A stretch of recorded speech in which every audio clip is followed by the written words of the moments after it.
The coming together of this revolution will involve every industry: telecom, cable, ICT, consumer electronics, transport, logistics, construction and real estate, all the retrofitting. All the industries are involved. And it means work. What I'm suggesting here is that we have one last surge of massive employment involving semi-skilled, unskilled, professional, and conceptual labor. We have to build out this smart infrastructure. Robots aren't going to do this. We have to take the entire energy complex of the United States. Think of all the infrastructure and all the technology, all those stranded assets.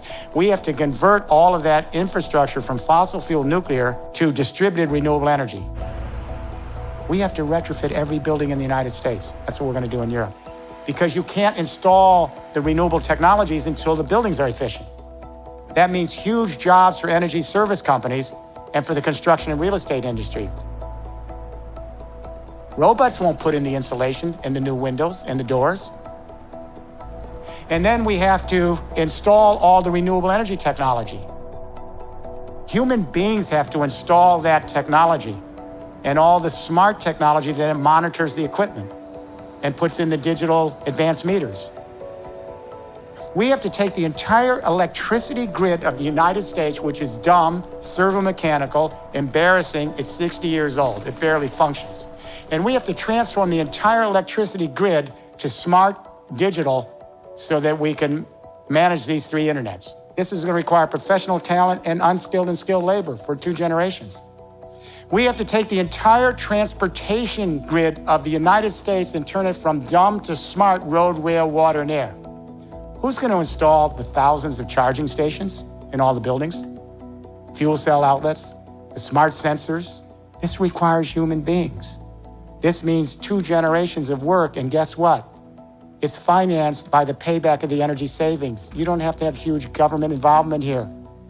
You simply have to have the enablement so energy service companies can be set up, and we transform every building in the United States to a node. These nodes then connect, and they are the big data centers. They are the micro power plants. They are the transport hubs with electric charging stations. The nodes connect like Wi-Fi, and all those nodes, those buildings, homes, offices, factory, that's your Internet of Things. That's a huge job for the construction industry, and you pay back by the energy savings. You can't default on the loans. But the technology doesn't do it alone. We have to change consciousness. I'm only guardedly hopeful. I'm not naive. I'm guardedly hopeful. I think that what I've said is really a tough challenge. But I'm guardedly hopeful because human beings are the most social creature on this planet. When we get the story right, we move quickly. I'm always amazed when I fly and I see electricity grids across continents and highways and urban centers, and I think, my God, that was all done in 50, 60 years? It's amazing. When we get the story, we move quick. We're a very social creature. The coming together of these 3 internets, communication, energy, and transport internets on top of an Internet of Things platform,